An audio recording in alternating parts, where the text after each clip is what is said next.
the moderator for the second session is Professor Tae-Kwan Chung from Korea University. Please allow me to introduce Professor Tae-Kwan Chung. Okay, as you just heard, my name is Tae-Kwan Chung. I am teaching political science at Korea University. And 3 papers in this panel actually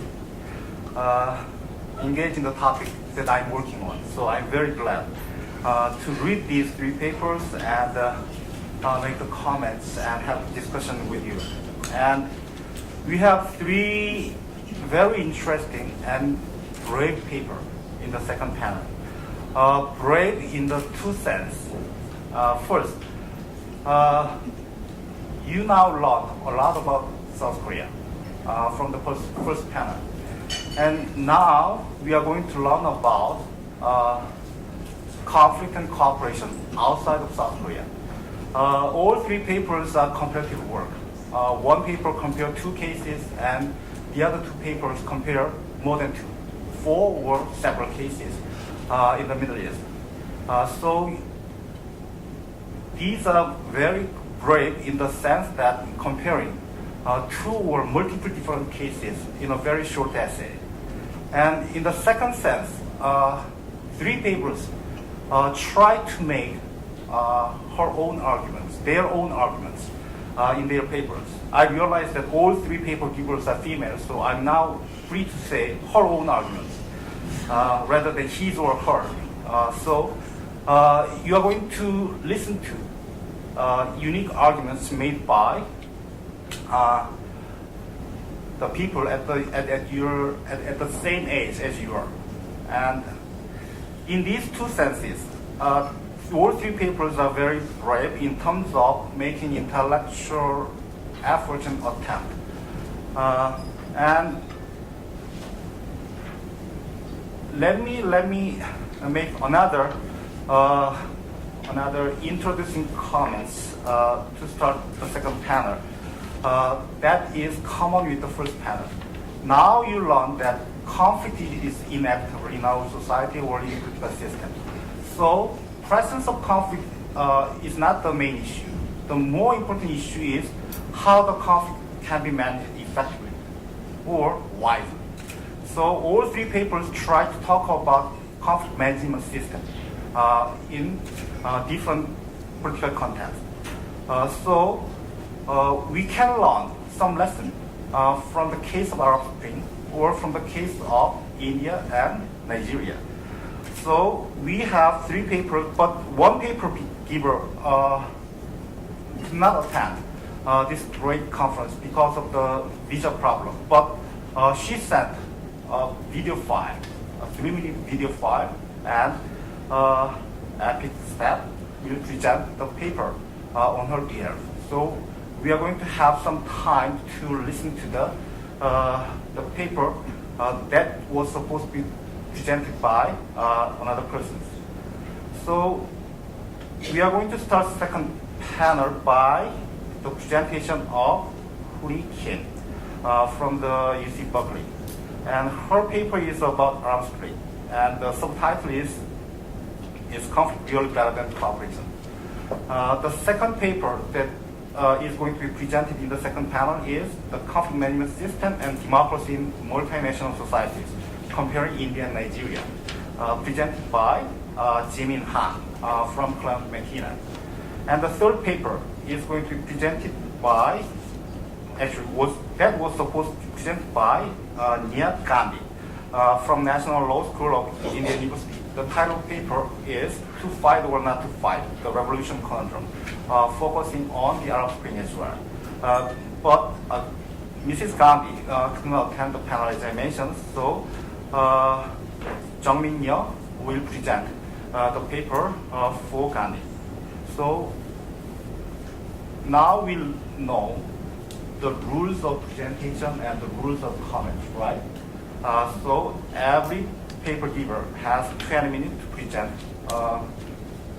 their paper. And after that, we are going to have 2 designated discussions for the first paper and the second paper only, right? All right, then Huri, Are you ready?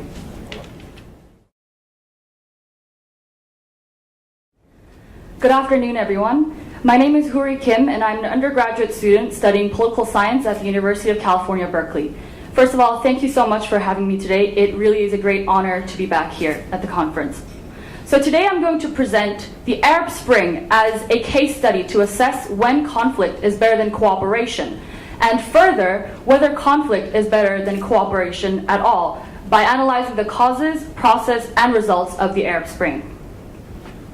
Here's my table of contents for you to look at. I will go through each section by section. So the Arab Spring, as you might all know, refers to the series of conflicts that started in the Middle Eastern region in the beginning of 2011. An incident in Tunisia when a young man lit himself on fire in protest of government officials acted as a catalyst for the conflicts that spread nationwide in Tunisia and to other countries in the region such as Egypt, Libya, Syria, Yemen, and Bahrain. In the context of the Arab Spring, conflict in the form of widespread protests and clashes with the government and the public was chosen over cooperation, negotiation, for example, or continued periods of peaceful relations or consent with the government's policies as the preferred pathway for political change. So if conflict is indeed better than cooperation, I tried to identify the conditions for which this is true. Furthermore, although the groups of people involved in the Arab Spring had hoped for this opportunity towards democratization and political progress, I wanted to evaluate the consequences and the results of the Arab Spring in material matters, to assess whether conflict was indeed better than cooperation in terms of its aftermath. There are also neighboring countries in the region, such as Saudi Arabia and the United Arab Emirates, that did not see much real conflict.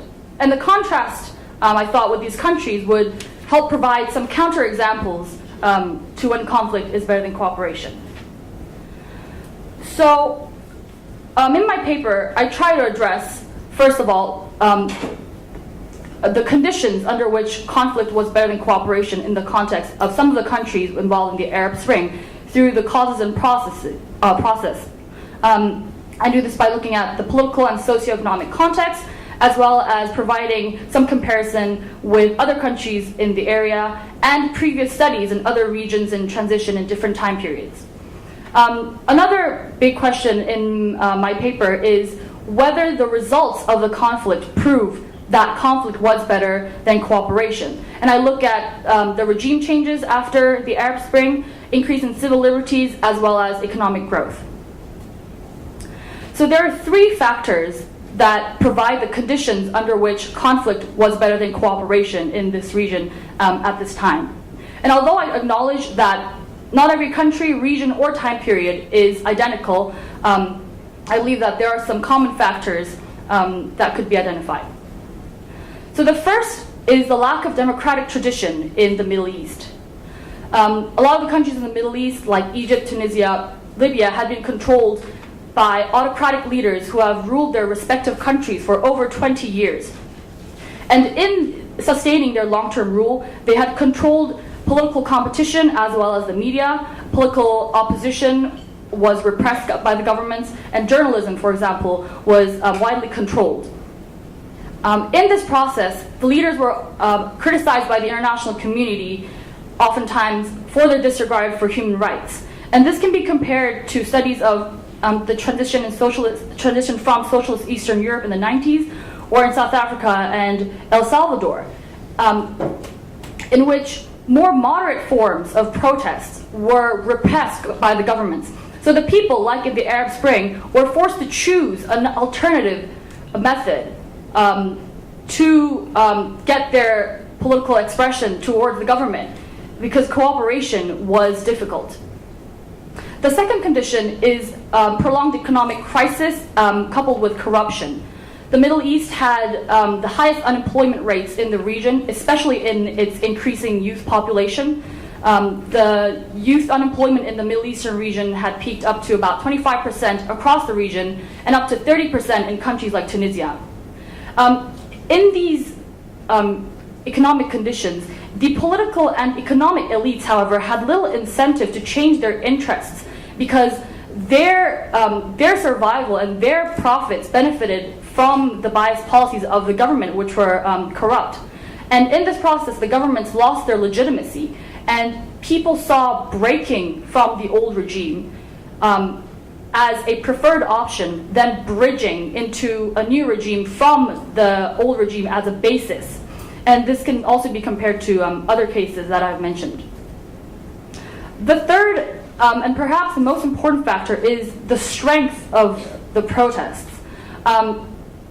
With the accumulation of these political and economic contexts, when the protesters have high desire and high capacity in their protests to push forward their projected aims, it seems that conflict is better than cooperation. This is also, I provide a brief comparison with other regions like Africa and Eastern Europe as well. So, despite the conflict, there have been some political progress in the region that I see as a positive change. First of all, there have been numerous regime changes in the region. Here's a timeline of some leaders that have stepped down from their positions: Tunisia, Egypt, Libya, and Yemen. And following these regime changes, there have been free elections in these countries, presidential or parliamentary. Electoral competition was also increased in these countries, and political parties, for example, were allowed more to participate in these elections. And there have also been some political reform. Some countries are in process of undergoing constitutional reform, such as Tunisia or Egypt, for example. So there have also been some increases in civil liberties. If you look at the first graph, it's from 2010 by Freedom House, and the second graph is a graph of change between 2011 and 2013. And whereas in 2010, the regions marked in purplish color were all labeled not free, in 2011, between 2011 and 2013, you can see that there have been some changes in the countries marked with bluish colors in the increase of civil liberties. Journalism, there have been a lot of restrictions have been taken off of the journalism industry in some countries, and there have also been an increase in the acknowledgement of the importance of the youth population, which were very key to the protests. However, I acknowledge that we cannot ignore the costs and the backlash that the Arab Spring has incurred. The human cost of the Arab Spring is grave. There were at least 2,500 deaths as of July 2011 in these 5 countries seen in the table. I've marked Egypt because conflict is still ongoing and the figures are probably not accurate now. In the Libyan civil war, there have been more than 30,000 deaths and 100,000 in Syria, with an ongoing refugee crisis of more than 1.6 million right now. Geopolity's an analysis of the data from the International Monetary Fund showed that estimated the economic cost of the Arab Spring to be about $55 billion. And in this figure, we can also see that figures such as the GDP growth, key industries like tourism and foreign direct investment inflows have all seen a general negative trend. There have also been some backlash from the governments during the protests in the Arab Spring. Egypt went through, as you all know, a second revolution in the past 2 years, which happened during the time I was editing my final draft. So it took me aback, but I had to take this into consideration. It's really important.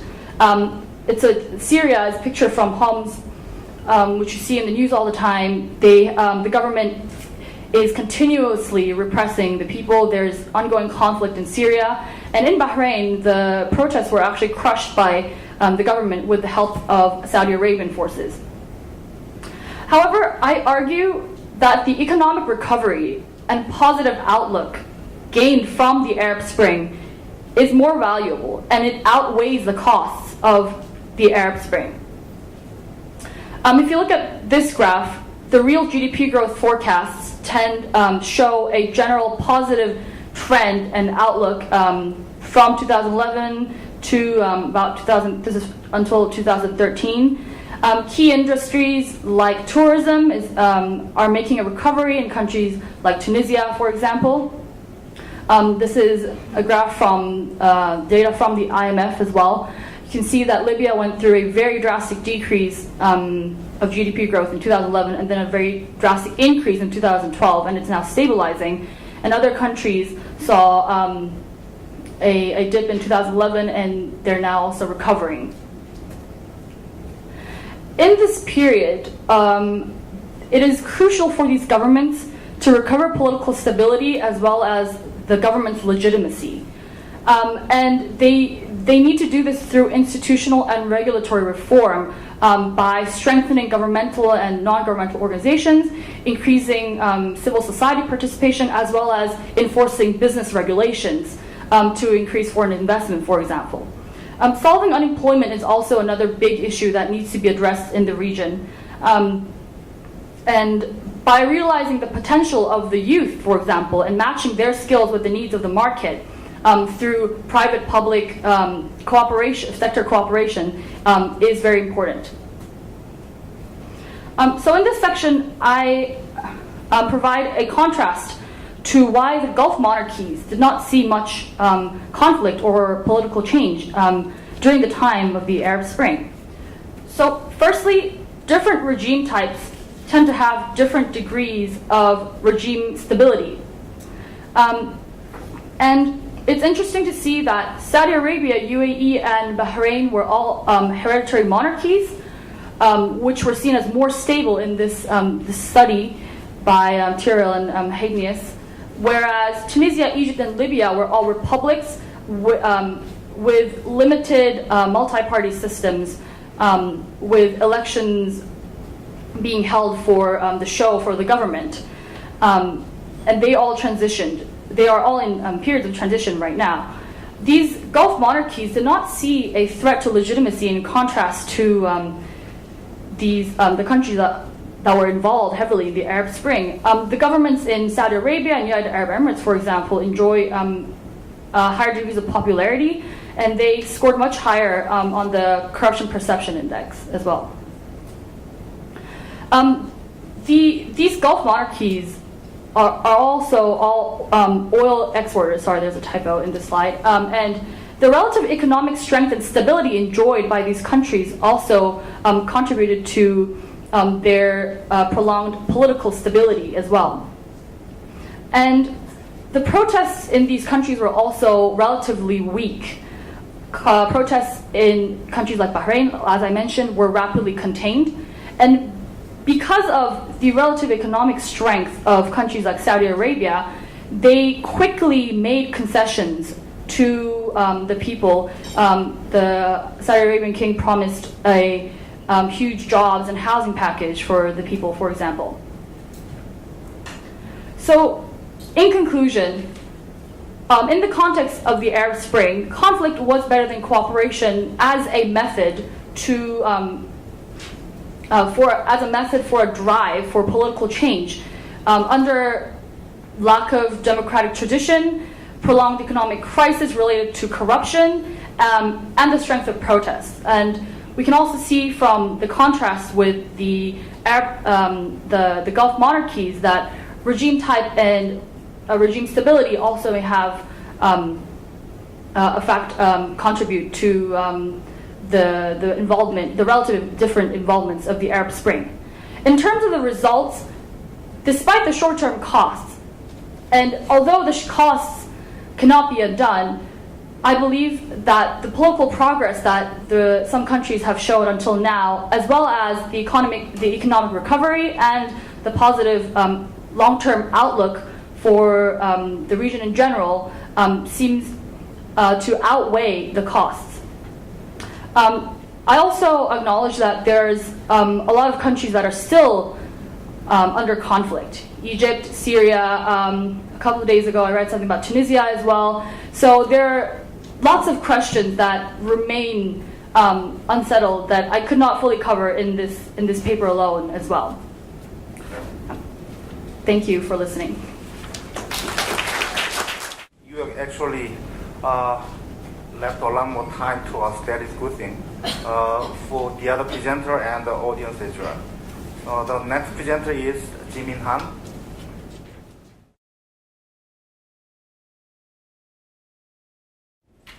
Hello, my name is Jimin Han, and I'm a rising junior at Claremont McKenna College studying government and literature.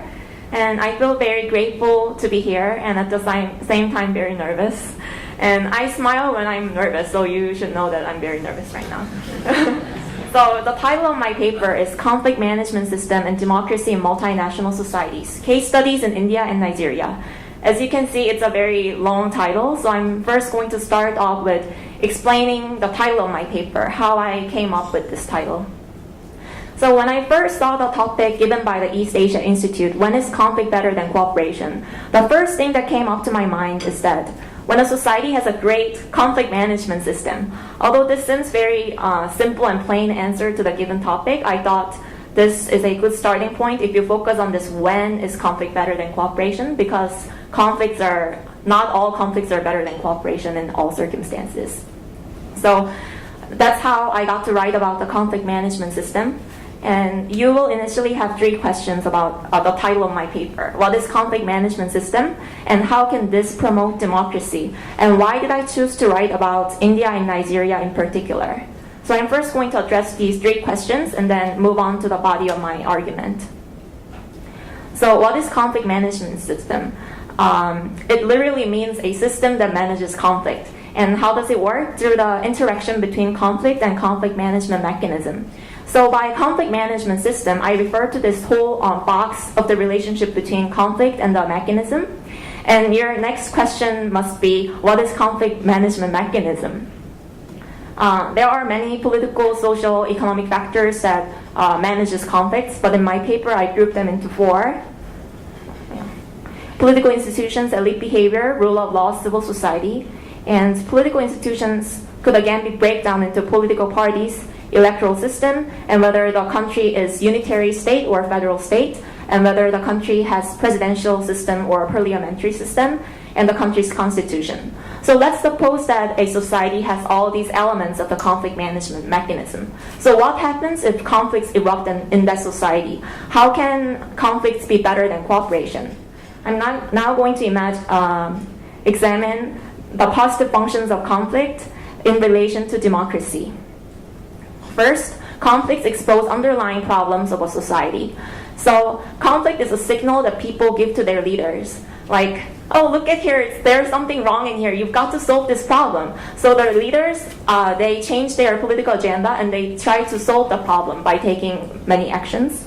And second, conflicts mobilize people. A group of people sharing common interests or goals, they mobilize in order to reflect their concerns in the political decision-making process.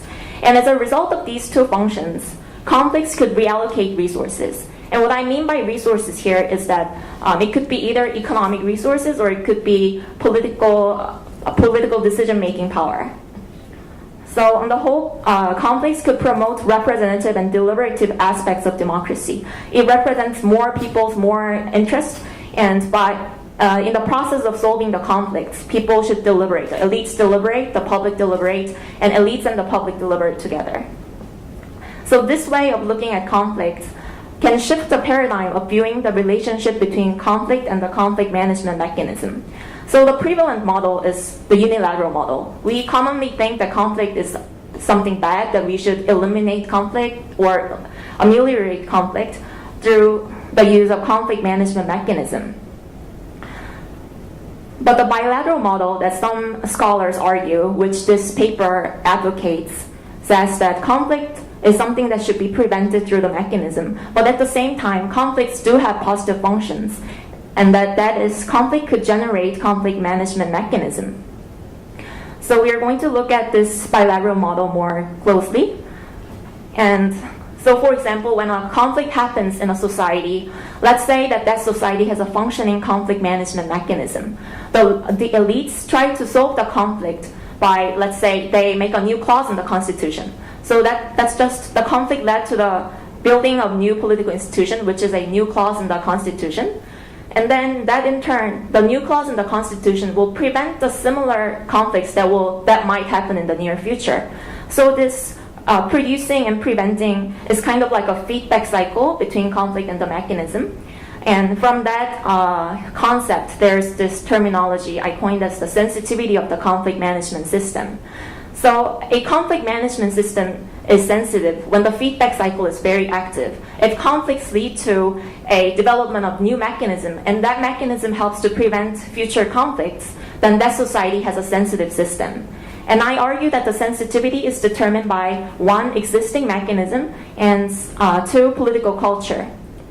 And I argue that India and Nigeria have different sensitivity, and that in turn determines the level of democracy of India and Nigeria. So why did I choose to write about India and Nigeria? I'm regretting right now because I believe that there's someone from India here and possibly from Nigeria. I hope not. Initially, I chose to write about India and Nigeria because they share many commonalities as listed here. But the level of democracy in the two countries have been very different. India, although the country has a long way to go, it still has better democracy than Nigeria. And I tried to find the answer by looking at the factors that India has, which Nigeria lacks. So in comparing the two countries, I applied some criteria, and that is, and as you can see, the first 6 criteria are the elements of existing conflict management mechanism, and the 7th one is political culture. And as I mentioned before, these two factors, existing mechanism and political culture, determine the sensitivity of the conflict management system. So in order to compare the two countries, I am using some theories as my toolkit. So we are going to examine some mainstream theories of conflict management. We are going to see this in more detail in the next 2 slides.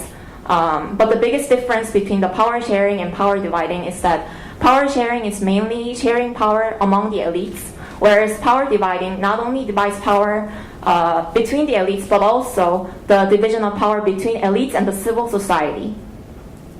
So if you look at the power sharing model more closely, there's consociational approach by Liespart and integrative approach by Horowitz. Liespart argues government by elite cartel through joint executive, and it's characterized by grand coalition, cultural autonomy, proportional representation, and minority veto. Horowitz criticized Liespart, asking, what's the incentives for elites to cooperate? I believe that elites won't cooperate unless there's incentive in the political system. So Horowitz focused on creating incentives for elite cooperation in the political system, such as federalism, regional autonomy, and electoral formula. These two approaches of power sharing were challenged by power dividing model. The theories are Roeder and Rothschild, and they criticized the power sharing model in the long run is not successful, and they mentioned 7 reasons in their book. But here for the time being, I'm only going to mention 3 reasons. And the first is that power sharing could limit democracy. Because the norm of democracy is elite competition, but power sharing argues elite cartel, and that could hamper democracy. And the second problem is called the second generation problem. It's like a moral hazard. As the generation changes, the commitment for power sharing weakens, and that could be a problem. And the third problem of power sharing is the governmental inefficiency. So if you try to reflect all the ethnic groups in the political decision making and preserve their veto power, it could lead to slowing down of the political decision making, and it would also cause deadlock. So instead, Roeder and Rothschild emphasized the role of civil society by giving civil liberties, and second, separation of powers in order to create multiple majorities, and third, checks and balances in order to check each of the majority groups.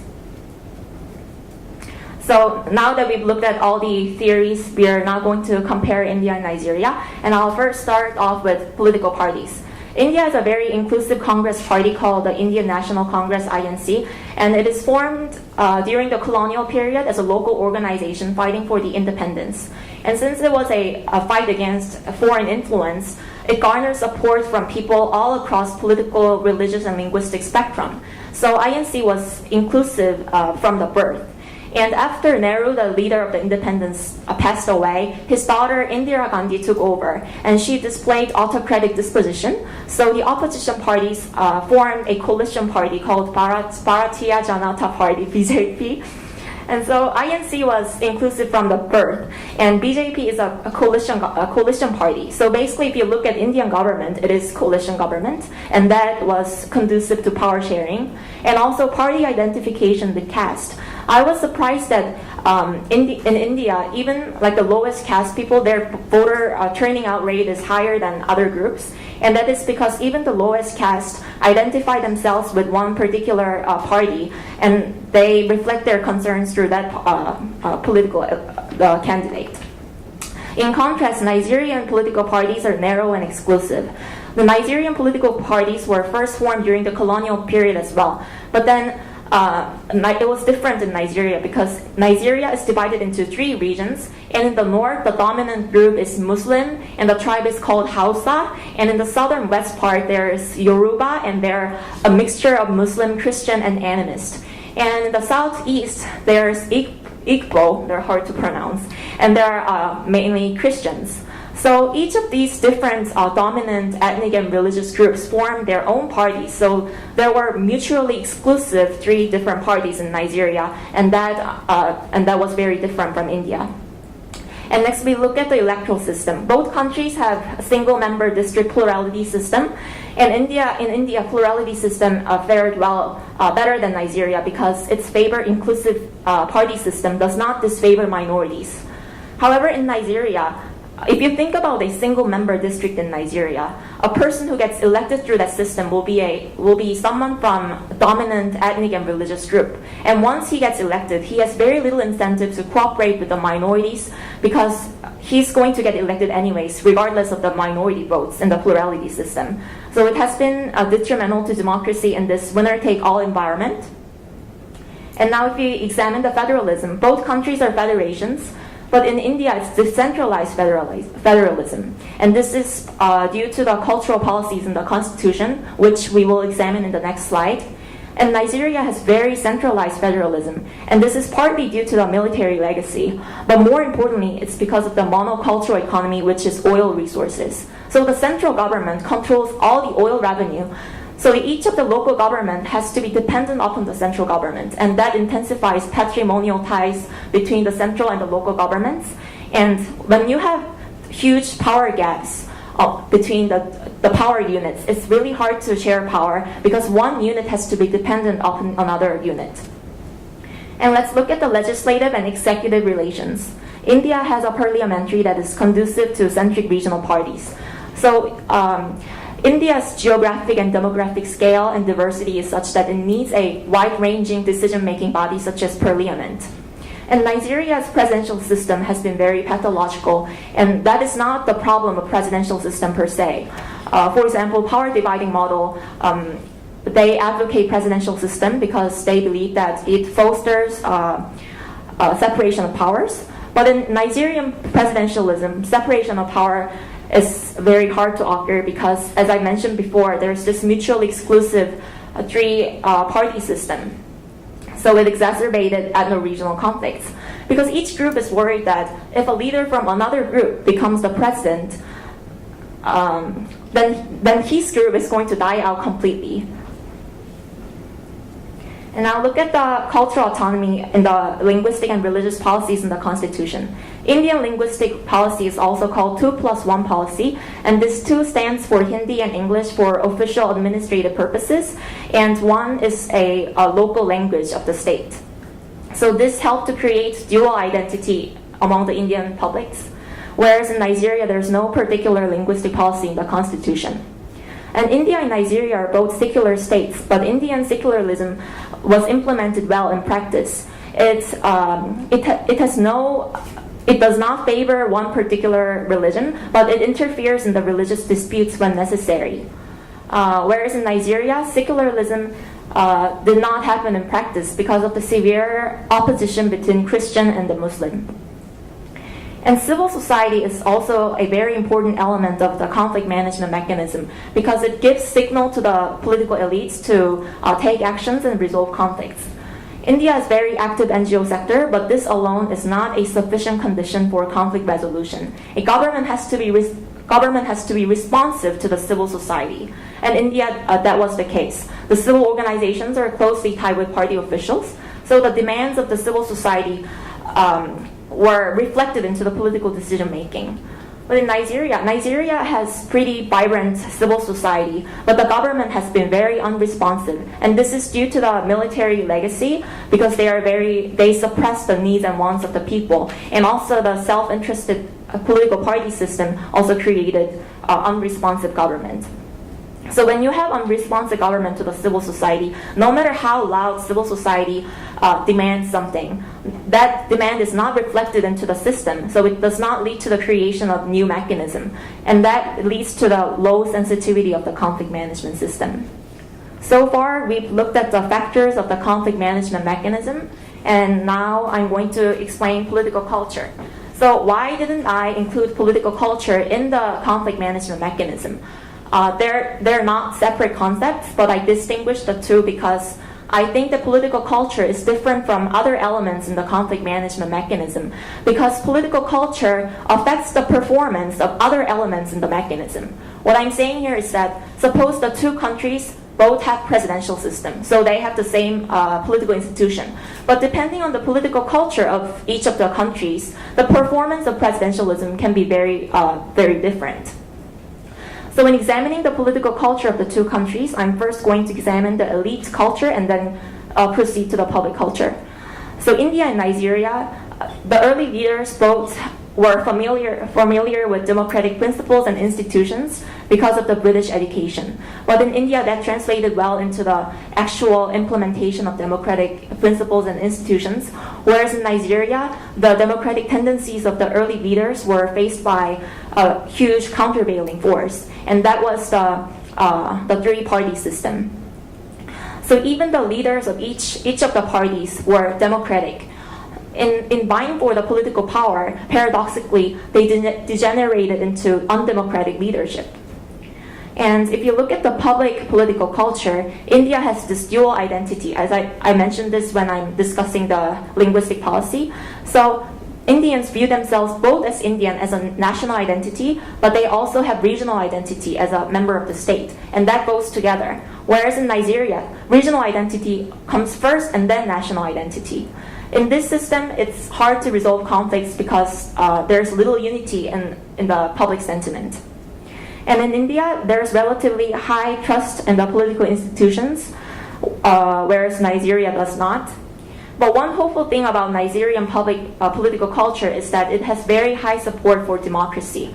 In 2000, 84% of the population supported democracy, and that figure fell down to 65% in 2005, but that still is a very high figure considering the faltering democracy in Nigeria.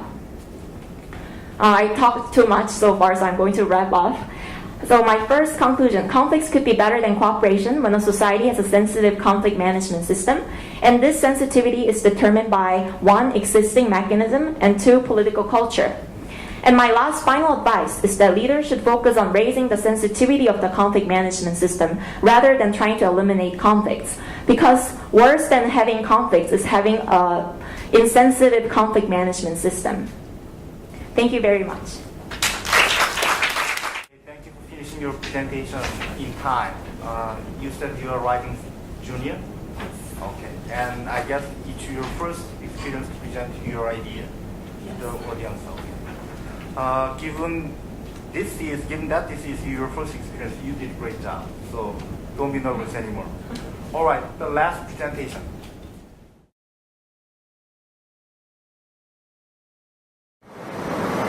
Hello and good morning. I am Neti Gandhi and I am a final year student of law at the National Law School of India, University, Bangalore. I greatly apologize for not being able to attend the EPIK Forum and missing the opportunity to interact with all of you. I have recently been awarded the Chaipa Scholarship for Excellence by the French government and will be attending Sciences Po in the fall semester to study international relations and public policy. At the same time, I will be interning at the ICC International Court of Arbitration. I have submitted my passport to the local French consulate for a visa and will not be returned in time for me to obtain a visa from the Republic of Korea and attend this conference with all of you.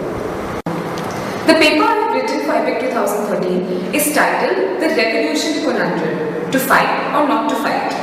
By way of this paper, I wanted to offer a unique interpretation of the theme for this year's conference, which is, when is conflict better than cooperation?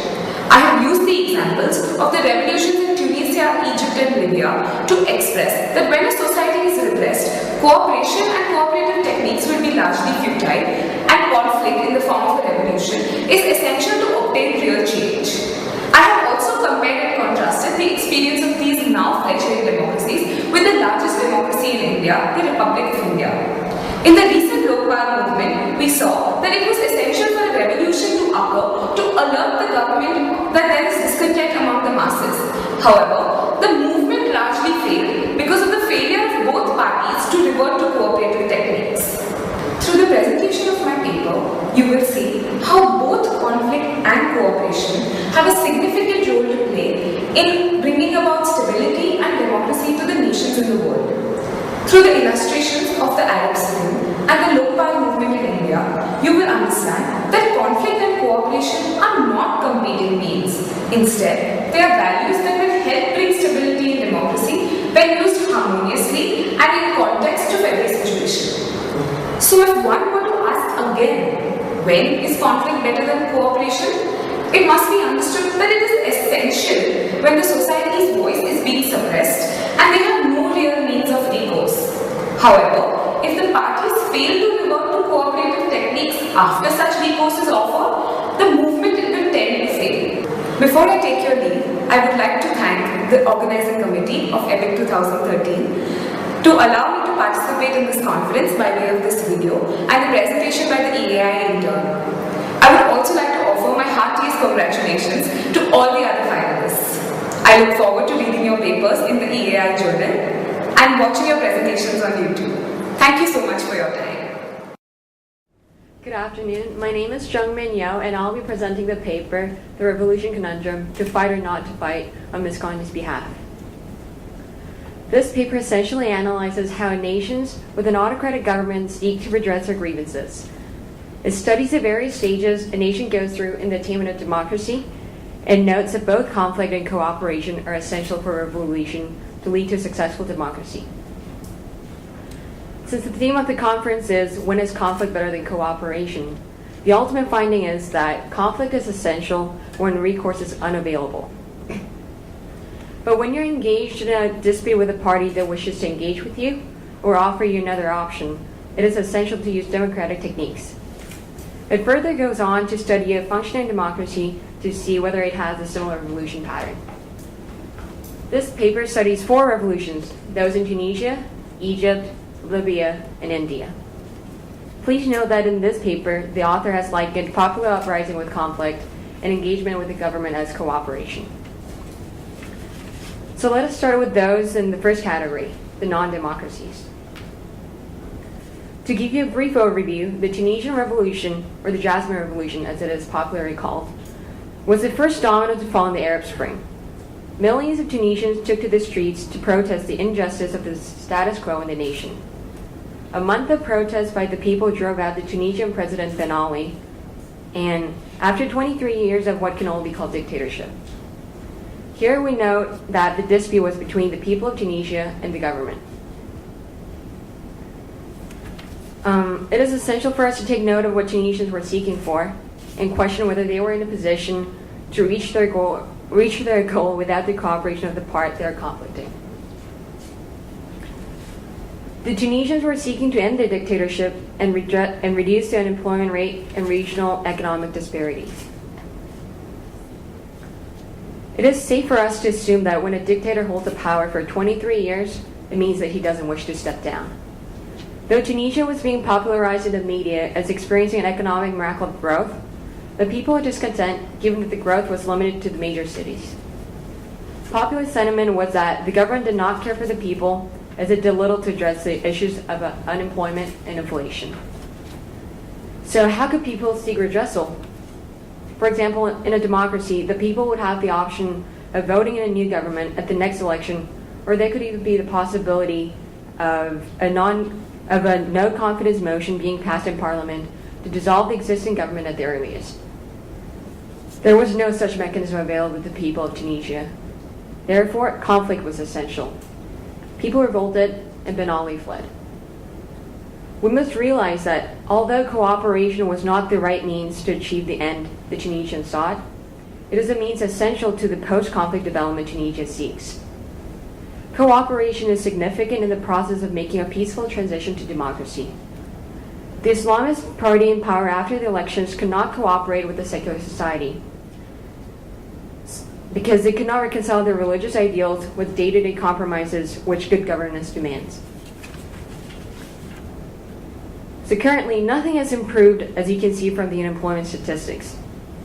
As for stability, fresh protests against Tunisia's Islamist-led coalition government erupted Monday, deepening the North African nation's political crisis, having 2 soldiers killed by militants linked to Al-Qaeda.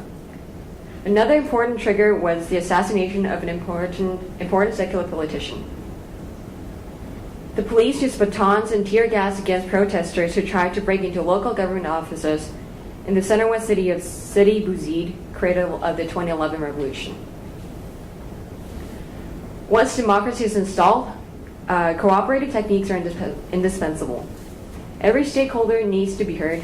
However, that is exactly what is failing in Tunisia right now.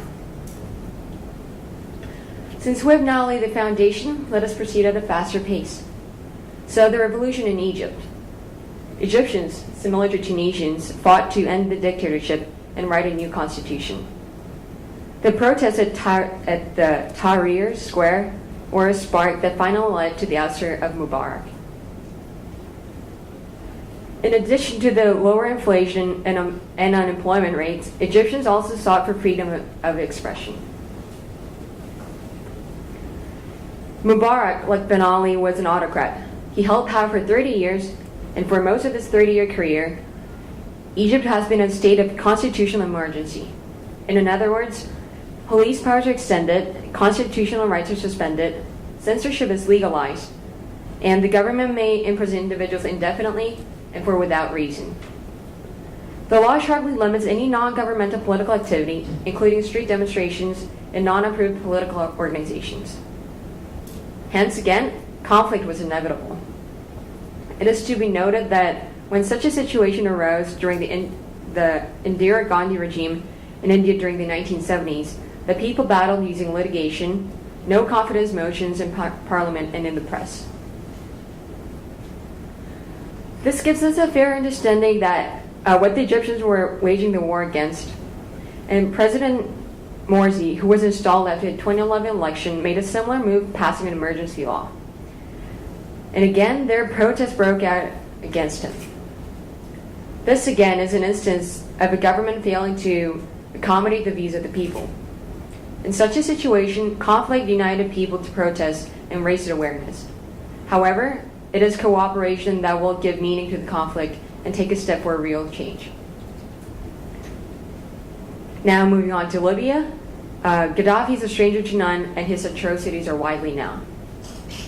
Inspired by Egypt and Tunisia, the people of Libya revolted. Consequently, the West was interested in Libya, and then NATO intervened, and as a result, Gaddafi was killed. With the support from the UN, Libya constructed democracy and held an election for a General National Congress. Furthermore, they're writing the new constitution, and parliamentary elections are to be held this year. As of now, political isolation law has been passed, banning anyone associated with the Gaddafi government from office for 10 years. However, terrorist attack on French embassy in Tripoli and deteriorating state of security might trigger for further dissent. Now moving on to the function in democracy, let's talk about India. Indian corruption is infamous, and the discontent from it has always been around. It erupted in 2011 in the form of the Lokpal movement. The protesters were seeking to set up Lokpal, which is essentially an ombudsman who would prosecute public officials who had engaged in an act of corruption. Both parties' reactions are the key in this movement. For instance, the protesters were without exception nonviolent. On the other hand, the government was always ready to respond and negotiate. The protesters were refusing to cooperate since they thought the government, as a target of the change, would not act responsibly. The government did not give in to all the demands of the locale, as some demands were overextended and often even tread the fine line of separation of powers, a principle enshrined in the Indian Constitution, upheld multiple times by the Indian judiciary. For this reason, cooperation was long delayed. Even when both factions finally sat at the table, a clash of egos erupted and a toothless legislation was born as a result. Consequently, the mostly pointless and extremely expensive John locale is now in place. But a better legislation, the Whistleblowers Protection Bill, initiated by the government itself, is pending before Parliament. Conflict was indispensable here as it was expressed in a way a dissent should be in a flourishing democracy. This was a case of the failure of cooperation. So what we conclude from all the instances above is that conflict is important in non-democracies when, first, there's a need to alert the government of discontent among masses. Second, when there's no power in the hands of the people. And lastly, when no recourse is available. For democracies, conflict is a free expression of dissent. John Locke, in his book, Two Treatises of Government, told us that the right to revolution that keeps the social contract alive, the government in check by holding them accountable to the masses. It is this conflict that we should celebrate. Thank you.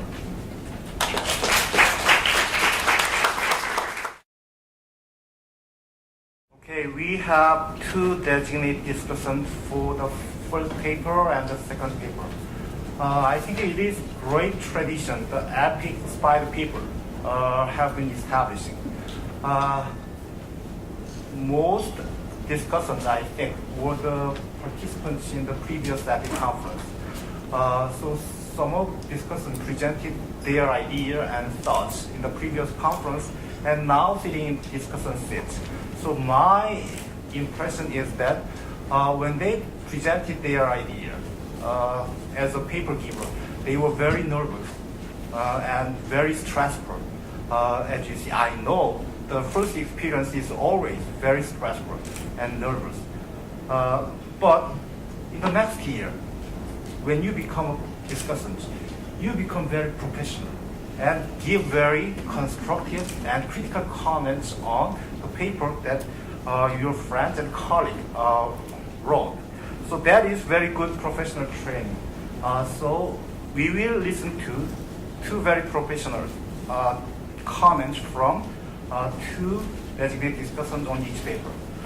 First, Seoho Lee and Sung-pyo Hong will give comments on Huri Kim's paper first.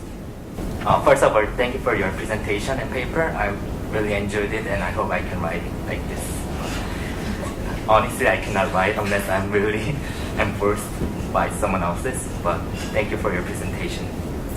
Well, first of all, to be a devil's advocate, I think I have one question that is fundamental to any kind of events that's similar to the Arab Spring. So I think there is a lot of cases where people talk about where conflicts lead to often more decaying moments or critical situation, as Edmund Burke commented on the French Revolution, and as we saw from Shah's Iran moving to Khomeini's Iran or any other post-revolutionary society. I think there is a kind of cases where you can see a society not moving forward as we expected, but actually heading backward. So you mentioned that there is a change of leadership and increase in civil liberties and economic possibility as a positive signs, but I wonder whether that can be sustained. And if you have any supporting ideas, I'd like to hear more about it. And on my second question, I wonder, you gave us about how Gulf states, monarchies, are different from previous cases of Tunisia, Egypt, or Libya. And you mentioned that you explained really well about why it did not happen under certain conditions, such as loss of legitimacy, strength of protest, and certain political and economic systems were not present at those monarchies. But you mentioned in your paper that these are cases where cooperation brought better results than prolonged conflict. So I wonder if conflict brought so much better things to those countries, why not for monarchies? I understand there is not enough conditions for that to occur, but wouldn't it be much better for example, Saudi Arabia to have a more democratic society and more open democratic society overall? And another comment is that I really liked about how you mentioned elite packing. I think overall as a cooperation, I think that's where real cooperation occurred between ruler and those who are interested in the current status quo. So I think if you explain more about how elites cooperate to preserve the system, I think it could have been a much more better paper. Yeah, I think that's it. And I have one small question. As we see in Syria, there are more than 100,000 people that occurring in Syria, and I wonder whether that's still better in terms of what's going on in Syria. Thank you. Okay, thank you, Professor. My name is Hong Pyo Hong, and I'd like to first thank EAI for inviting me to this great conference. And I would like to also congratulate you on becoming the finalist. I have about 5 comments on your paper. I'll try to make it as short and clear as possible. The first is regarding the concept of the key words. I think the key words were somewhat vague and ambiguous.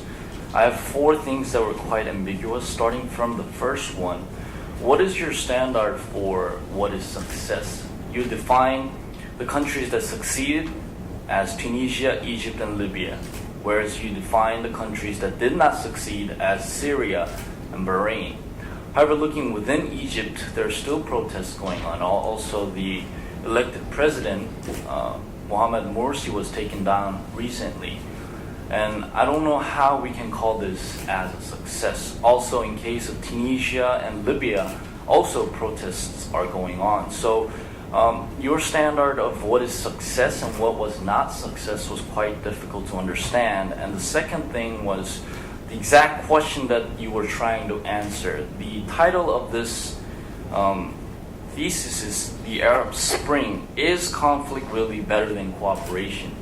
But however, I think the question of is conflict better than cooperation versus when is conflict better than cooperation is a very, very different question.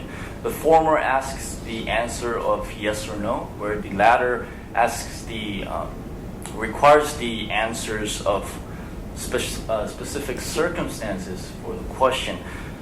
So your title is conflict, whereas the context and the context you're trying to prove is the when is conflict better than cooperation. So maybe if you could make it as consistent, it would have been better in understanding your thesis. Third is about the standard of what is a better choice.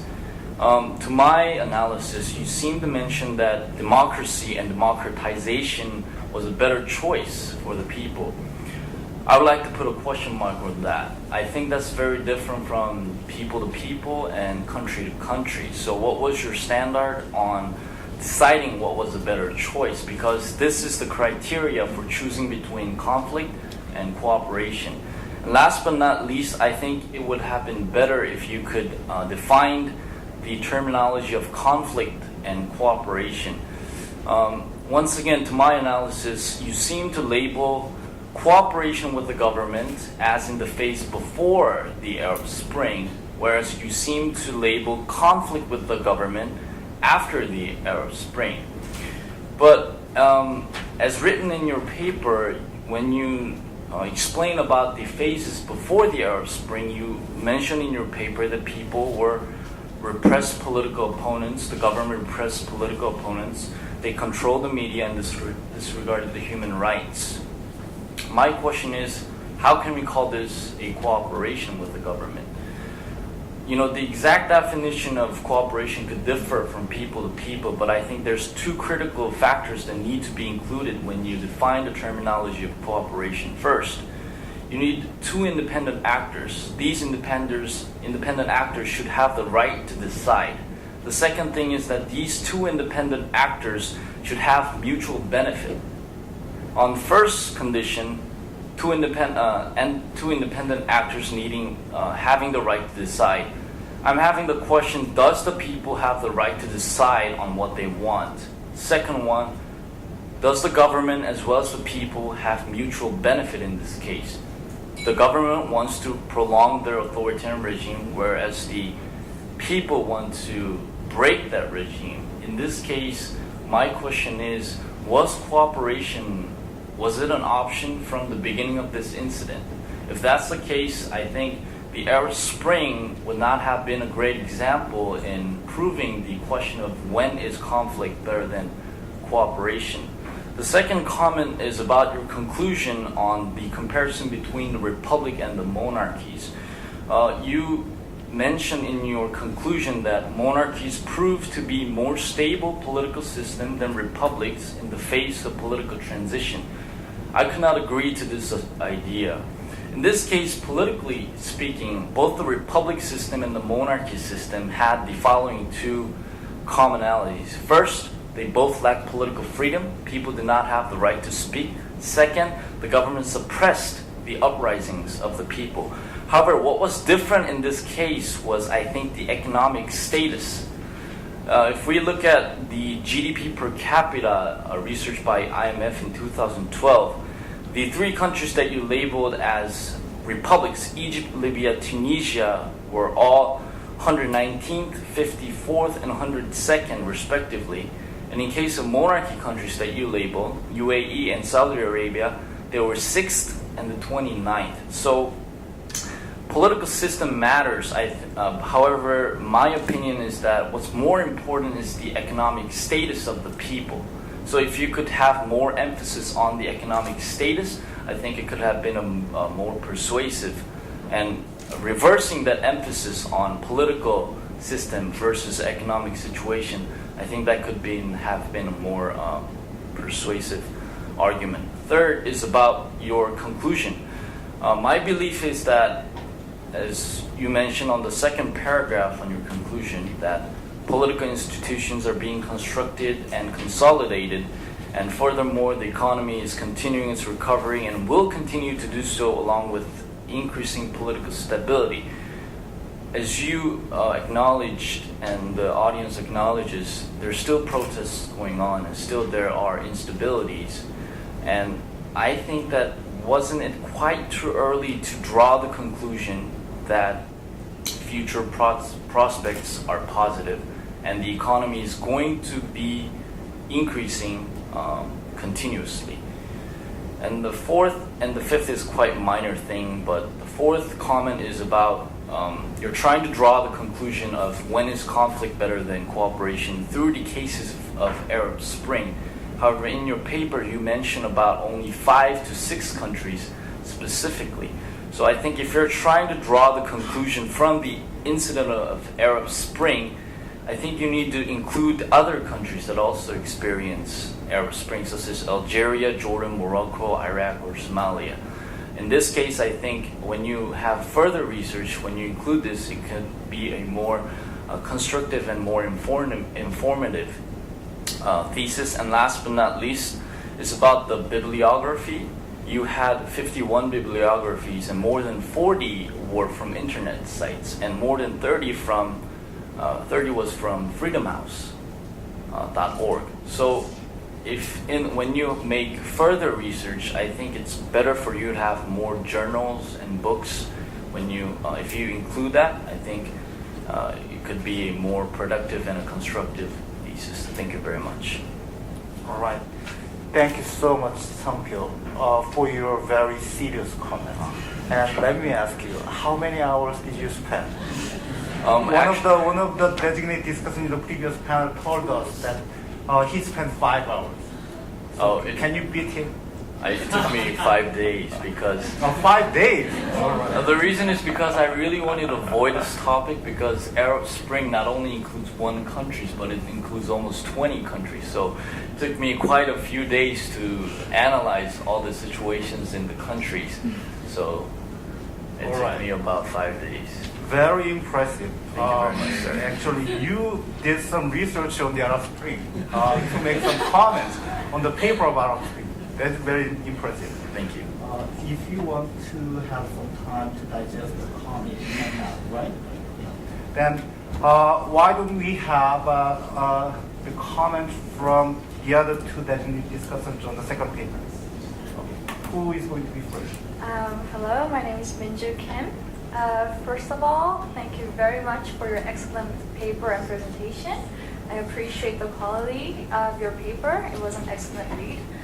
You've shown very well how governments can institutionalize multiple dimensions of identities, especially in relations to ethnic conflicts. I do have a few comments and questions. So firstly, there were limited means of objective measurement for operationalizing your variables. For example, how would you operationalize reforms and normative practices on page 2? And also, your variables and hypotheses did not necessarily seem mutually exclusive and were very unclear. And some of the elements, like the rule of law, were not directly dealt with greater depth. So maybe it was an organization of your paper or something else, but that was an issue that came to my mind. And also, while I realize you may have been bound by the page limits, I noticed that there were a lack of or imbalances in the evidences that you presented. Given that your paper is a comparative study, this may risk selection bias, and I therefore would like to remark that it might have been better if you justified your argument by providing counter evidences and further strengthening falsifiability, which then would have made your argument richer and contributed to establishing external validity. You could have also interpreted a quantitative analysis of certain variables as well. And I would also like to emphasize that there needs to be an analysis of your research question in a broader political economic context. For example, one of the scholars, Chandra, suggests looking into how class cleavage, institutional privileging, or occupational or ideological cleavages affect democratic stability by the underlying institutional structure. So that could be ways of expanding your research. And lastly, I think your paper might have benefited from having clearer definitions on your main variables. For example, conflict on page 5 was defined in reference to an online training website, and your explanation of why conflict is a creative force on page 6 was not supported by any literature in the field. So it would have been helpful if you could have drawn on to the existing scholarly work, so that you can justify your research question and your research answer, and also argue about how your study also adds value to the field of study. And you would also need to clarify the conflict management mechanism,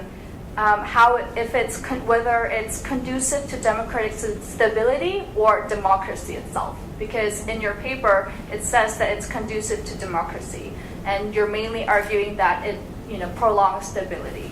So now, if I may move on to questions, I'm mainly curious about the political parties and electoral system in India, since India is the case that serves as the central evidence for your conclusion.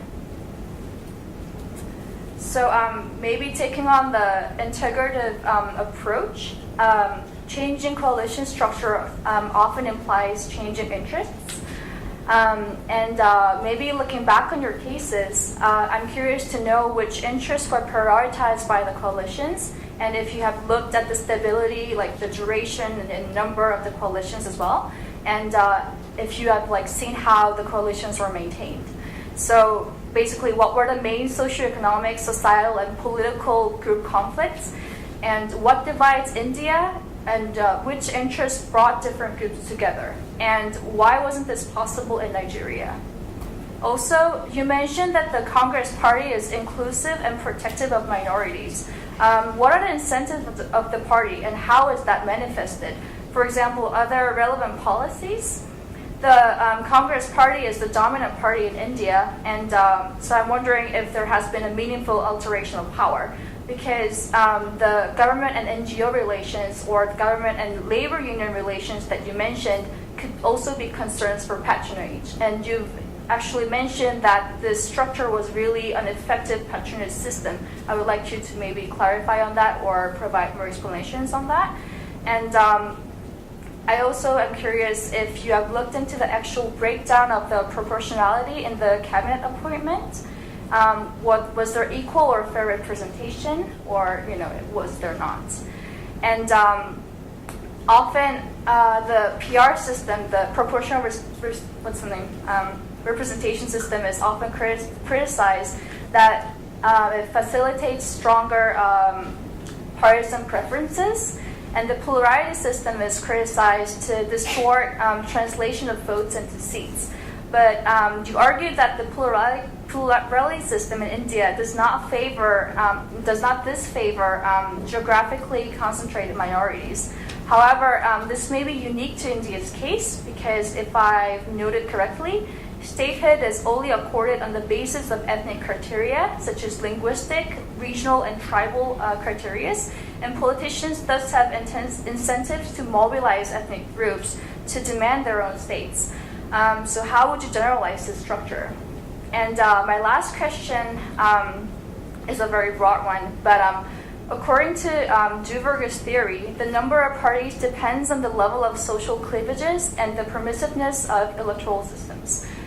So in countries with high ethnic divisions like India, low electoral permissiveness leads to two parties or less parties. And on the low ethnic cleavages, electoral systems are not a significant factor. So how would you respond to this theory or apply this theory to your city? Thank you. Thank you, Minju. I noticed that your comments actually result from very thorough reading of her paper, right? Okay, good. And last discussant. Hello, my name is Hian Lim, and thank you very much for your presentation. I really enjoyed your presentation as well as your smiling face throughout the whole presentation. I think smiling when you're nervous is a very good habit, so just take it on.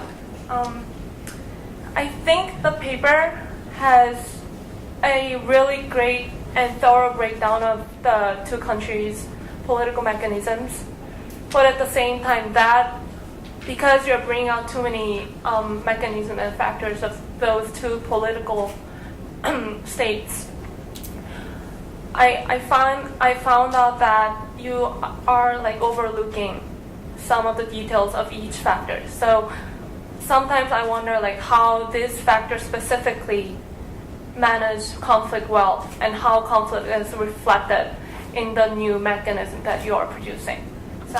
But I'm going to elaborate more on that throughout some comments. So first of all, and this is a minor one, you in the introduction mentioned that the paper is confining the definition of conflict to ethnic conflict, although the ethnic conflict is not very different from the conflicts that is generated. That includes every economic, social conflicts. So was there any specific reason or motivation that you had to mention or define or confine the definition of conflict into ethnic conflict? Because I don't see any specific different parts of the problems that are arising only from ethnicities. So I was wondering if you could elaborate on more on that.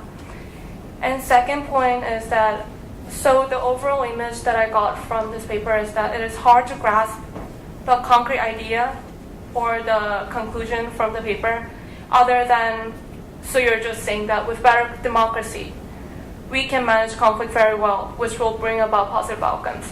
But I want to see more onto that. So India has better democracy, and Nigeria has less better democracy than India. And we know that. But you're merely saying that with good democracy, you can manage conflict, you can reflect the conflict into a newer mechanism or newer, better democracy.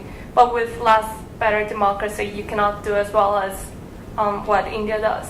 So I'd like to hear more on why and how each component was a good management system component. For example, you mentioned dual identity versus one identity from each country in cultural or linguistic-wise way.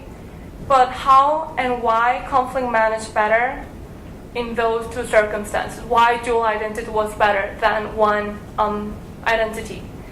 Second, you also mentioned Nigeria 3 parties and how that was different from India's other kind of party system. But I'd like to hear more, like why those factors produce different results regarding managing conflict.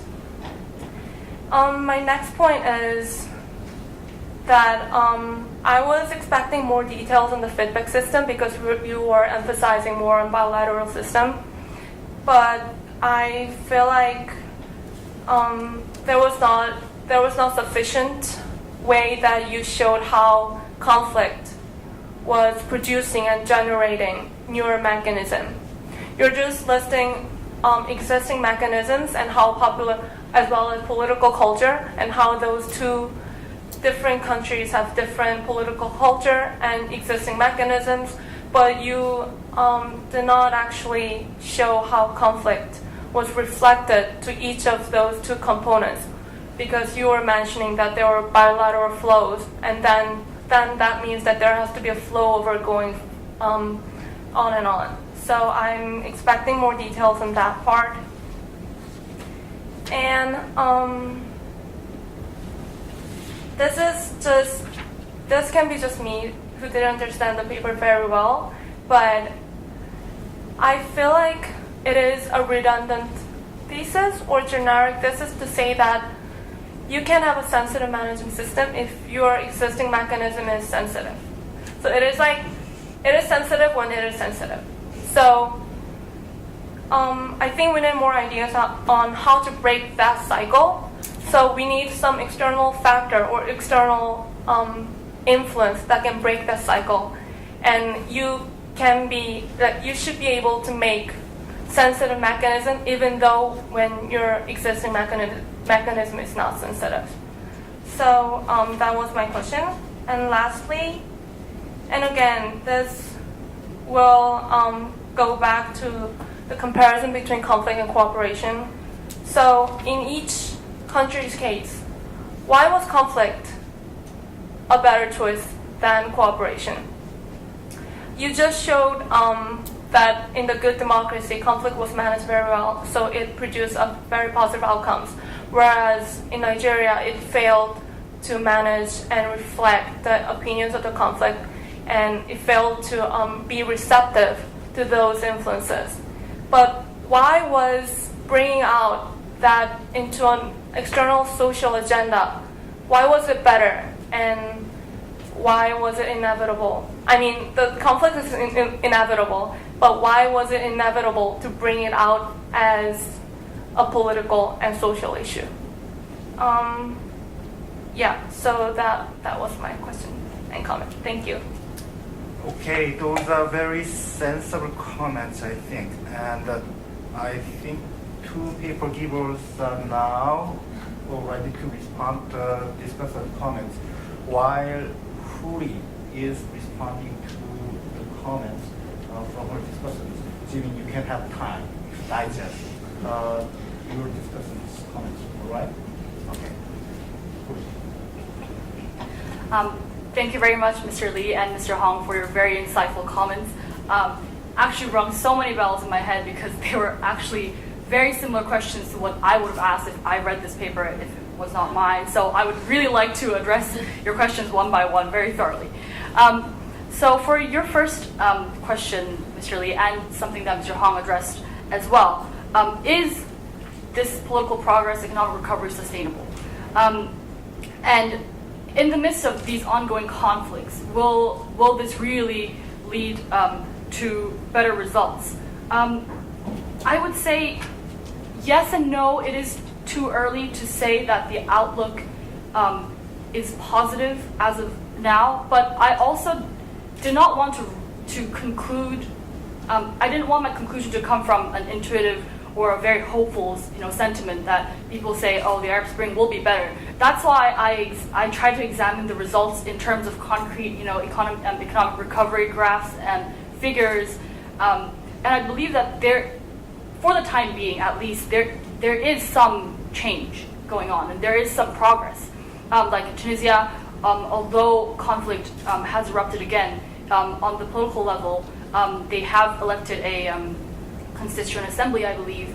So these kinds of maybe minor changes, I believe that it is still for the better. Also, as for the Gulf states,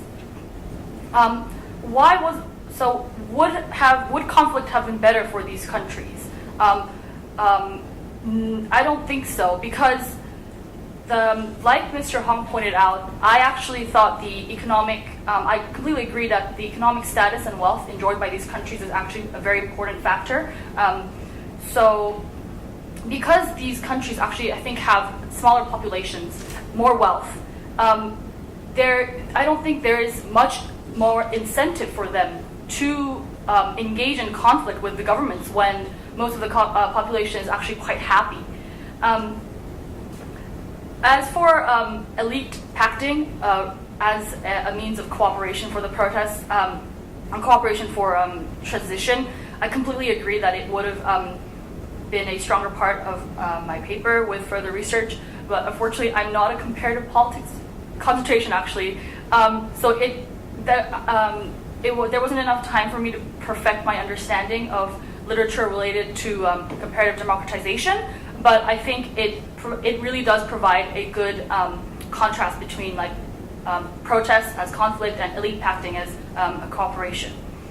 And as for the death toll in Syria, I don't want to sound like a cynic, because 100,000 people dead in conflict with the government is very serious, like I pointed out. It is very serious.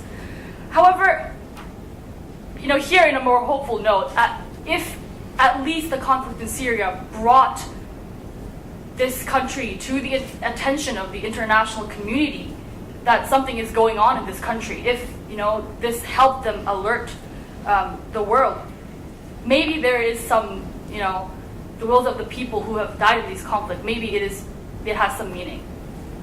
As for Mr. Hong's comments about the concepts of the keyword, I definitely agree. I used a lot of loaded terms. About success, I don't think I necessarily coined the term as success and failure, but rather political and economic progress. I was a little bit careful about choosing my standards. So I mentioned that I tried to use regime changes, political reform, increase in political competition, and increase in civil liberties like freedom of journalists and individual freedom. And economic growth as measures of progress rather than success. Also, I agree. I started the paper actually with the question, is conflict better than cooperation, in my head, and then realized that I was lacking a systematic answer to when it is better. So in my paper, in the first part, I try to address when under the conditions, and then as for the results, I delve more into, is conflict really better in terms of the results? So I tried to address both in a very short paper, so I understand if you were confused with that. And I thought about the standard of better choice as democracy. I thought about this really hard because I didn't want to sound like I was biased towards completely pro-democracy, because I don't necessarily believe that all of these countries should. All the countries that are involved in the Arab Spring, whether I mentioned them or not, should go through a complete, regime change towards democracy. That's why I was a little bit wary about, writing progress instead of success or democratization. So I hope that you understand that I toned that down a little bit. I didn't really coin that as success or complete transition towards democracy. And I don't, like you said, cooperation in terms of the right for the people to decide or mutual benefit was not really a choice for these people who are oppressed under these governments. But I've also thought about this, but why didn't they protest before? I took it kind of from this approach. for the fear of repression, then why now? So I took a more, I guess, black and white approach, conflict and no conflict. So protests, revolution, and no protest, no revolution. A no choice consent kind of sense, rather than cooperation between two parties where the two parties have the choice. Also, I did only use 5 to 6 countries. I was actually overwhelmed with even writing about 5 to 6 countries, so I don't know how I would have fit 20 countries in a 5,000-word paper. I hope that I will get to write about them more. I definitely agree, in a longer essay or a book or whatever, really. So I agree with your comments. That so I chose these countries based on the countries that were most heavily involved in the Arab Spring. And then provided some contrast to some countries in the Gulf monarchies. And last but not least, I actually wanted to shorten my bibliography. I understand that I use a lot of references from Freedom House, but unfortunately I had to reference every page for every country, so that I'm really sorry, but that was unavoidable.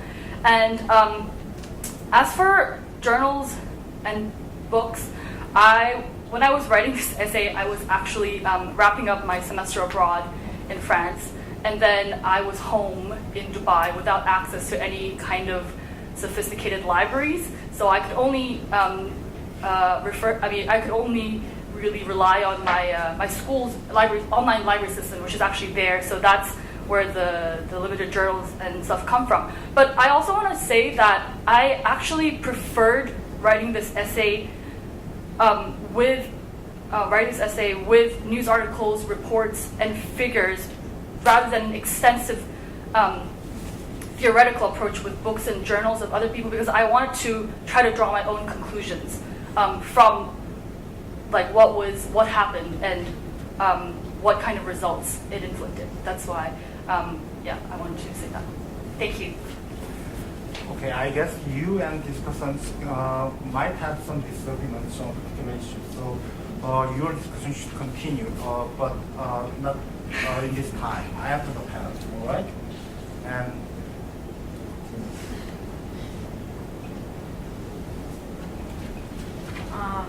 thank you so much for the insightful comments.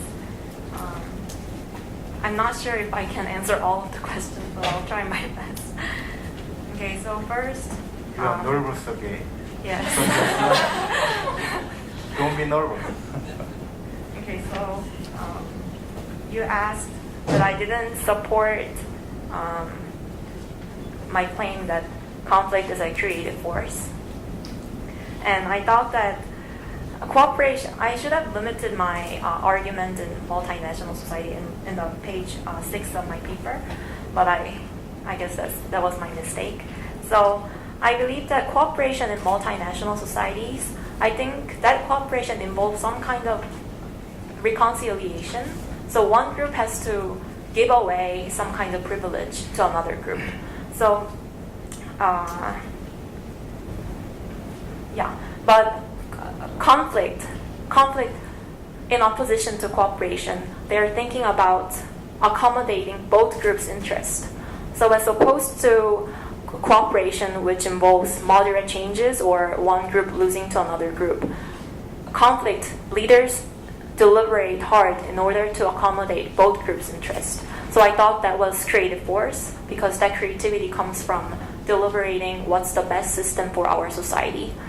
And in terms of deliberation, I want to mention that I'm not saying that one political institution is better than another. It's like presidentialism is not necessarily better than parliamentary system. What is important is that one political institution has to fit with other political institutions in that country. So parliamentary system might be good in India, but not in other countries. So it's hard to generalize. So I'm not recommending one principle to another country, but I'm saying that one country has to find out what's the best combination for their political culture and other institutions that they already have.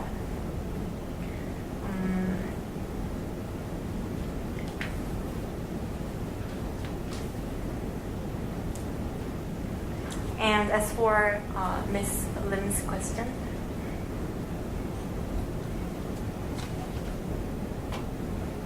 why I limited my definition of conflict into ethnic conflict. So in my first draft, I didn't qualify my terminology, but then after revising my paper, I looked into other theories of conflict management. So first, I started off with consociational theory, but by reading my reviewers' comments, I realized that there are many other theories as well. So when I observed those theories, they all talked about multinational societies and ethnic conflict. And when I think about it, I think ethnicity, although ethnic problems encompass all other elements, I think ethnic problems come first, and then there's linguistic and religious divisions. So that's why I used ethnic conflict. And also, the difference in democracy leads to what's important is not the differing level of democracy, but the differing level of the sensitivity of the conflict management system. And I tried to explain those two in the mechanism and the political culture, and you asked that these are some kind of given variables. So you inherit the existing mechanism, and political culture is ingrained in the society. So does the country like Nigeria, who doesn't have good mechanism and political culture, don't they have hope? I argue that they still have hope, because obviously there's this barrier if you have an inherited war system. But then once you reform the political institutions and try to reduce the corruption and inefficient bureaucracies, you can boost your sensitivity, and once it is boosted, you can compete with other advanced democracies. And also, one hopeful thing is that it is hard to change the political institutions, but political culture, like in Nigeria, there's high support for democracy. I think that offers a possibility and potential for future development. And as for the question, why is dual identity better than a singular identity? That's because in federal countries, one can identify oneself more as, let's say in an Indian's case, I'm more Indian than as a state member. But if you have dual identity, you're ready to reconcile conflicts involving people from other states, because that national identity unites you with other members of the country. So I thought that dual identity is more conducive to conflict resolution if that conflicts involve conflicts with members from other states. Thank you. Okay. All right. Before I open up the floor for the discussion, let me point out two common issues in the two papers. One is conceptual issue, and the other is considering alternative arguments and defending their own arguments logically against the potential alternative arguments. Conceptual issue first. Huri's paper used the concept conflicts and whether conflicts is better than cooperation. And one of the designated discussants points out the conflict is somewhat ambiguous in reading Huri's paper. So I think the conceptual issue can be resolved by defining the dependent variable more clearly. So in my reading, your paper has the dependent variable is conflict is better in some respect, mostly three respects. First, political freedom, and second, civil liberty, and third, economic outlook in the near future. So in those three respects, conflicts might be better than cooperation in some cases in the Middle East. So if you define the dependent variable more clearly, and if you classify all Middle Eastern countries into the countries affected by the Arab Spring and the countries not affected by the Arab Spring, then you can measure, not quantitatively, but qualitatively as well. You can measure those three aspects of your dependent variable, whether political freedom and civil liberty and economic outlook really have been improved in the countries affected by Arab Spring. Similar conceptual issue in Jimin's paper, conflict management mechanism, include 6 big things: political party, electoral system, federalism, and executive legislative relations, and cultural autonomy, and civil society. One single notion includes 6 big things, so it's really heavy concept. And it is common critique to the power sharing approach, because constitutionalism or power sharing include too many things. So the literature that you cited in your paper, Philip Roder and Donald Horowitz, highly criticized power sharing or constitutional democracy include everything in the single concept. So if any country has all these 6 positive things, then that country is going to heaven. No conflict. And people should be happy. Elite behavior is so good. And executive legislative relation is very good for cooperation. And electoral system is good for translating votes to seats fairly. And political culture is very accommodating to different interests and different groups. If all these good things exist, that is heaven. That is the main critique of Philip Roder and Donald Rothschild of the power sharing and constitutional democracies.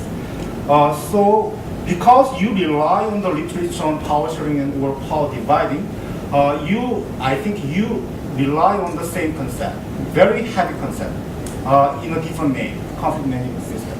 So you need to single out and classify a little further what is the most important in your very heavy concept of the conflict management mechanism in comparing India and Nigeria. And the second common issue between Hui and Jimin's paper is alternative arguments. Jimin's paper first. Alternative arguments can be made in many different ways in comparing India and India and Nigeria. If you read some literature written in English about India, and if you read some literature about Nigeria written in English, your immediate conclusion is India is much better than Nigeria. That is the immediate conclusion that you can draw from reading the English literature on those two countries. But alternative arguments can be made as regard to the question of why. Why India is better than Nigeria? Because India and Nigeria share some similarity but a lot more differences. So you can find more importance and more different aspects in answering the question of why India is better than Nigeria. By the way, is there any person from Nigeria? I don't want to offend. So alternative arguments can be made such as in terms of distribution of resources, especially oil resources, Nigeria is inevitably very conflict-prone societies. Oil resources is concentrated in particular regions. So central governments and the local governments have been fighting almost all the time to take more revenue from those oil resources. And especially if the ethnic group and religious identities and linguistic identities are different from central government elites and the local government elites, the conflict is inevitable. And that conflict is going to be very violent. So alternative arguments can be made by comparing two very different countries. So although you emphasize the similarity and commonality between India and Nigeria, I believe you know a lot more differences exist between those two countries as well. And in dealing with alternative arguments on Hui's paper,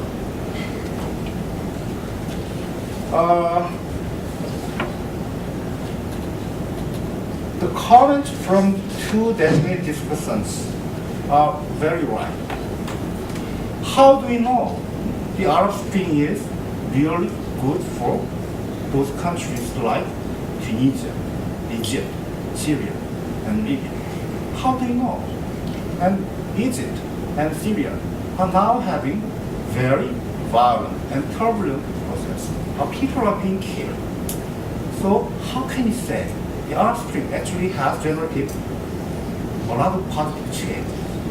So in order to deal with these kinds of critique and responses, you can use counterfactual reasons. Counterfactual reasoning means you have to think, what if there was no mass protest in Tunisia and Egypt and Syria and Libya? And if there was no massive protest or conflict in those countries, then those countries would have been better than they are now, or they are actually better than the counterfactual situations. So in order to deal with the alternative arguments that can be raised by two designated discussing critique and comments, you have to think in a more creative ways. So you have to rely on your imagination and your intelligence about supposing some counterfactual situation. All right? Okay. And now I think most of the audience could understand what these two ladies have been presenting to us. So now floor is open for the discussion. Any question and comments and critique from the audience? About the situation, Arab Spring. I think Huri Kim, she explained details about reasons why it happened. And it was mostly internal reasons which happened in that particular countries. But I think there are also, I can call them like external reasons. Yeah, and still the situation is going on, and there is kind of huge role in that particular situation. The North Atlantic Treaty Organization, as you know, there were some actions that was taken by that countries. So I think it's not only because of lack of democracy and other things, it's also because of interest some developed and powerful countries. So this is my remark, and for your further research, maybe you should look at this moment as well. Thank you. From India, so I won't just... thank you, really. I really feel good that really Indian democracy is really good. But I am very critics of Indian democracy in so many ways.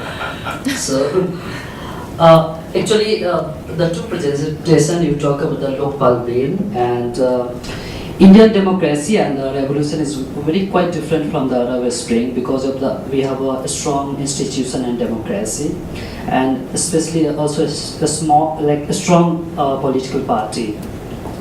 So there is two aspects. It's also like a positive and negative. Positive aspect that we easily deal with what the civil society do with all the revolution, and it's like it's very easy to bring them on the table to negotiation. But in case of the Arab Spring, it's very difficult to negotiate because they are much more violent in compared to what we have a revolution.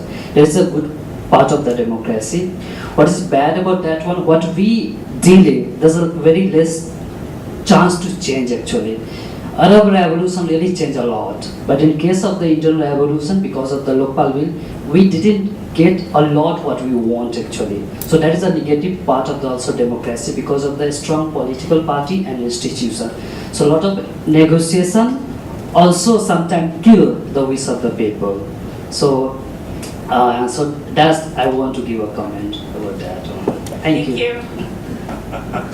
Okay, the essence of your comment is Indian democracy is not that good. Another question over there. Yeah. Thanks for the fascinating presentations. I have my questions directed at the first presenter. I would like to hear your thoughts on what you think about the political vacuums that have been created because of the conflicts you have mentioned, and also about the conflicts that, the underlying conflicts that have existed within the society, such as social or historical conflicts such as ethnic divisions, religious divisions, or tribal rivalries, which are the moving forces of political system within countries like Libya, Egypt, and Syria, and whatnot. And also, you mentioned something about being hopeful about Syria and how the conflict may have raised a flag to the international community. But I would kind of disagree with that, because since 2005, the UN has established RGP the responsibility to protect under the World Summit. But at the same time, the international community has not done that. And I think the Syria case actually works against your hopeful case or hopeful argument or opinion about how conflict could actually bring about better changes. So I would just like to hear a little bit more about that. Okay, thank you so much for your comment. I do agree that there were external factors that contributed to the conflict of the Arab Spring, not just an internal conflict. But I dealt with internal reasons more on the paper because I thought the long-term underlying political, economics, social context was more important in explaining my paper. But I definitely agree that the external reasons could have made a better argument. And thank you for your comment as well. So as for the political vacuum and new conflicts that have been created from the Arab Spring, it is very dismal. Like the most of articles or literature about the Arab Spring will now say that it is actually not better, and that is exactly because in countries like Syria, conflict is ongoing, and and the reason I did mention the international community, but I'm very skeptical as well about whether any action will be taken by the international community for Syria. So I can't really disagree with that because and in my paper I don't say that there is a drastic improvement in countries like Syria or Egypt anymore because the conflict is ongoing. So I don't know, I feel like it's difficult for me to answer these kinds of questions because they're still in transition and the conflict is still ongoing. So I guess I'd have to mention again that it comes from a limited time period. It started in 2011 and now we're in 2013. And for any regime to transition, it will take a longer time. So that's why I was saying it in a more hopeful way, because regime transitions will take longer than 2 years. In that sense, I was hoping that something positive. It will be positive. All right, then let me make a few closing remarks. First of all, to 5 paper givers, I hope all 5 givers feel pride and responsibility. First, pride. 5 papers were selected from very intense competition. If I remember correctly, the initial submission, the number of initial submission was over 70. So 5 ideas. In the initial process, you just submit 300 or 400 paper abstracts. So you just submit your idea, research idea, or your idea for certain argument related to the university. So all those 5 papers were selected from very intense competitions. And they wrote first draft a month ago. And they went through intense revision process for the past 1 month. So it is very great achievement from the beginning of the initiating idea, formulating idea, to writing the first draft and revising the first draft up to this point. And I realized that very good progress has been made by all 5 paper givers. So all paper givers deserve feeling pride. And the second responsibility, EPIK Spiders Conference is part of professional training for undergraduate students and students at the master level. One of the essential aspects of professional training is revising your idea and elaborating your idea and sophisticating the logic of your argument. So revision is continuous process of making attractive and compelling idea and arguments and writing a good paper. So all the five papers that we have listened today will be eventually published digitally at the EPIK Journal. So I hope all 5 paper givers can revise a little bit more before they publish their articles at the EPIK Journals. That is the responsibility that I hope paper givers can take. And second closing remark, it's personal remark, especially to male spider. I realized that today all 5 paper givers are female spider. And no male spider presented the paper this year. Why this is personal remark? Because I have only 2 boys. I think the female spiders have been getting much more beautiful than male spider up to this year. So I asked male spider, please give me some help in raising 2 boys. The last closing comments is,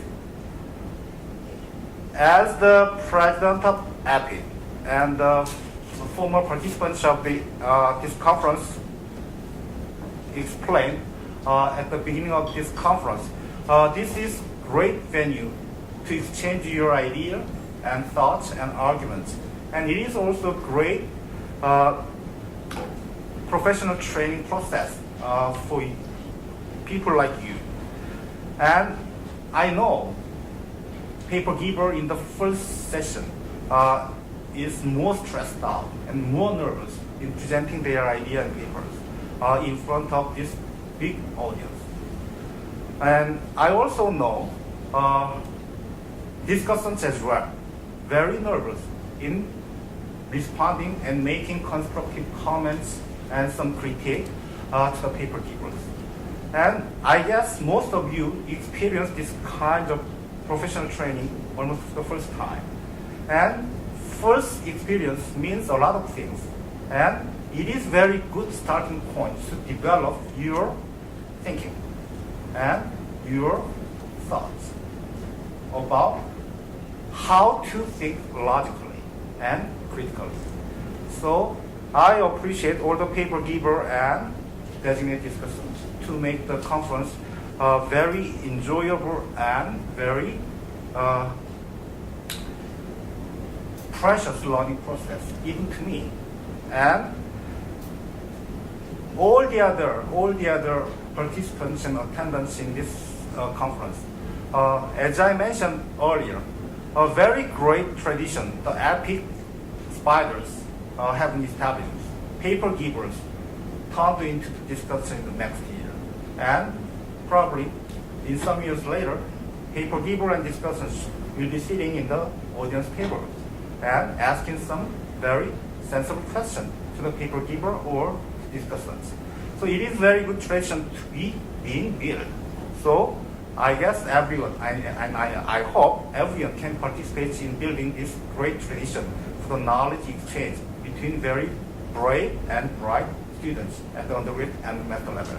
And thank you for attending this conference this year, not only for paper giver and discussants, for all the audience as well. Thank you very much.